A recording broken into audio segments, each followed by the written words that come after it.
नमस्कार दोस्तों, आपका हमारे YouTube चैनल धार्मिक यात्रा और ज्ञान पर स्वागत है। राम नाम लेखन की महिमा अनंत है।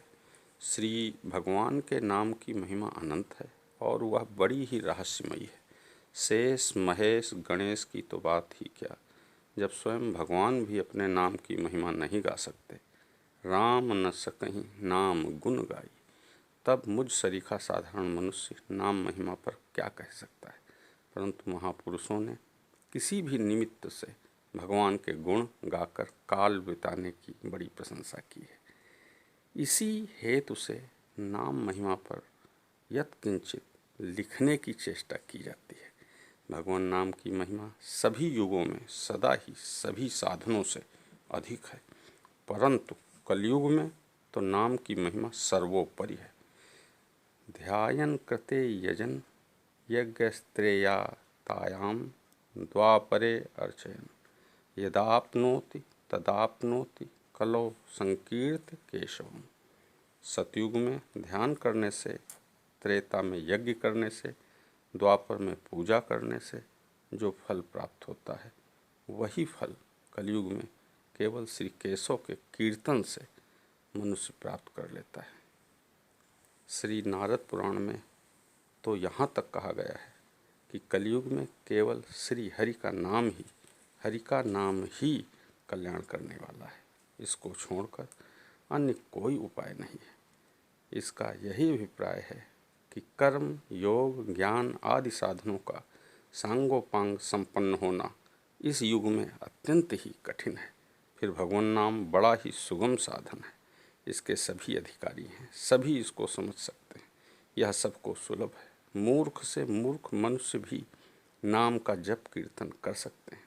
इसमें न कोई खर्च है, न परिश्रम है, किसी प्रकार की बाधा भी नहीं। इतनी सुगमता होने के साथ ही सबसे बड़ी बात यह है कि हम इसमें कोई भी शर्त नहीं है। महात्मा पुरुष यह बात जानते हैं कि पुत्रादि के संकेत से हो, हंसी से हो, स्तोभ से हो और अवहेलना या अवज्ञा से हो, वैकुंठ भगवान का नामोच्चारण संपूर्ण पापों का नाश कर देता है। जो मनुष्य ऊंचे स्थान से गिरते समय मार्ग में पैर फिसल जाने पर, अंग भंग हो जाने पर, सर्पादि द्वारा डसे जाने पर, ज्वरादि से तप्त होने पर अथवा युद्ध आदि में घायल होने पर विवश होकर भी हरि नाम कहता है, वह नरकादि किसी भी यातना को प्राप्त नहीं होता है। विवश होकर भी जिस हरि के नाम का कीर्तन करने पर मनुष्य संपूर्ण पापों से वैसे ही छूट जाता है, यानी उसके संपूर्ण पाप उसी तरह भाग जाते हैं जैसे सिंह से डरकर हरिण भाग जाता है। गोसाई जी महाराज ने रामचरितमानस में कहा है, भाएं कुभाएं अनख आलसहूँ, नाम जपति मंगल दिसि दसहूँ। भगवान के नाम की यह महिमा है कि उसे कोई भी किसी प्रकार भी क्यों न ले, उसका फल होता ही है। खेत में चाहे जैसे भी बीज डाल दिए जाएं, वे उगते ही हैं, परंतु विधि पूर्वक जप करने का विशेष महत्व है। यही बात संख्या के संबंध में जाननी चाहिए। विधि पूर्वक और संख्या युक्त जप करने से जप का यथार्थ आदर सत्कार होता है और सत्कार पूर्वक किया हुआ साधन विशेष फलदायक होता ही है।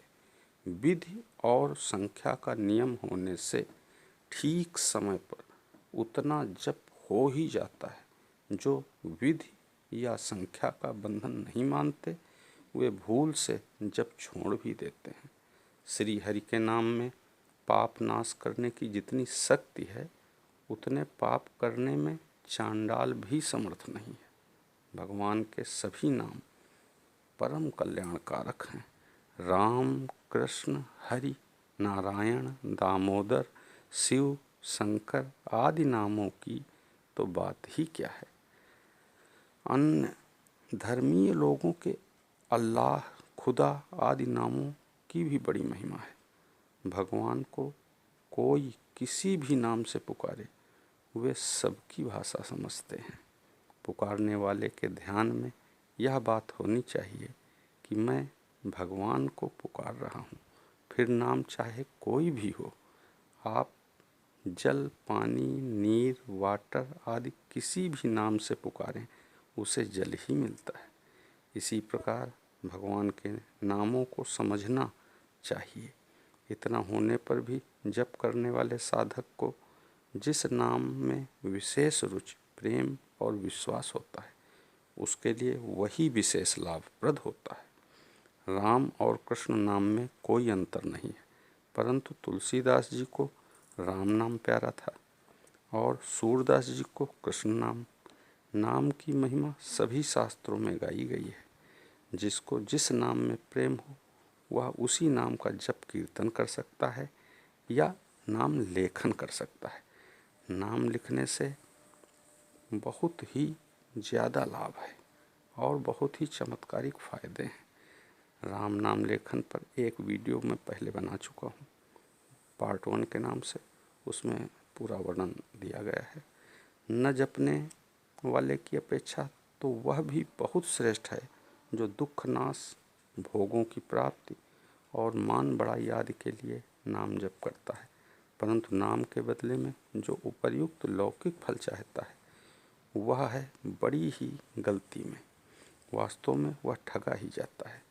भगवान के जिस एक नाम के सामने तीनों लोकों का संपूर्ण ऐश्वर्य भी कुछ नहीं, उस नाम को तुच्छ विषयों के बदले गंवा देना बुद्धिमानी नहीं है। तीनों लोकों का राज्य अनित्य है, भगवान के नाम का फल नित्य है। नाम जप का फल तो भगवत प्राप्ति ही है। कुछ प्रेमी महात्मा तो ऐसे होते हैं जो नाम जप केवल नाम जप के लिए ही करते हैं, वे भगवत प्राप्ति रूप फल भी नहीं चाहते। अतएव भगवान के किसी भी नाम का जप किसी भी काल में, किसी भी निमित्त से, किसी के भी द्वारा कैसे भी किया जाए, वह परम कल्याण करने वाला ही है। यह शरीर बहुत ही दुर्लभ है, परंतु नाशवान और सुख रहित है।